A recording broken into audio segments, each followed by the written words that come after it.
Hallelujah. നമ്മളും യേശുവിന്റെ മണവാട്ടിയായി നിലനിൽക്കത്തക്കവണ്ണം കർത്തൃ സന്നിധിയിൽ നമ്മെയോ ചേർത്തുകൊള്ളൂ. അതുകൊണ്ട് പരിശുദ്ധാത്മാവിനെ നൽകിയ കർത്താവിന് നമ്മെ ഒരുക്കുക എന്നുള്ളൊരു ഉദ്ദേശമുണ്ട്. ആ ഒരുക്കുക എന്നുള്ള ഉദ്ദേശമാ പരിശുദ്ധാത്മാവിലൂടെ കർത്താവ് നമ്മെ ചെയ്തുകൊണ്ടിരിക്കുന്നത്.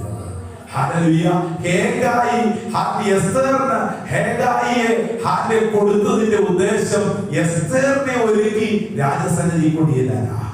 അങ്ങനാണെങ്കിൽ നമുക്ക് ലഭിച്ചിരിക്കുന്ന പരിശുദ്ധാത്മാവിലൂടെ നമുക്ക് നമ്മളെ തന്നെ ഒരുക്കാൻ പ്രിയരെ.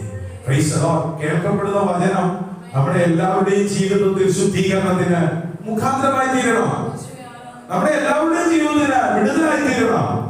അതിനായി നമ്മെ തന്നെ താഴ്ത്തിയേൽപ്പിച്ച് നമുക്ക് കർത്തൃസന്നിധിയിൽ വരിക, കർത്താവിന്റെ വരവിനായി ഒരുങ്ങാം. അതിനായി ദൈവത്തിന്റെ പരിശുദ്ധാത്മാവ് നമ്മെ സഹായിക്കട്ടെ.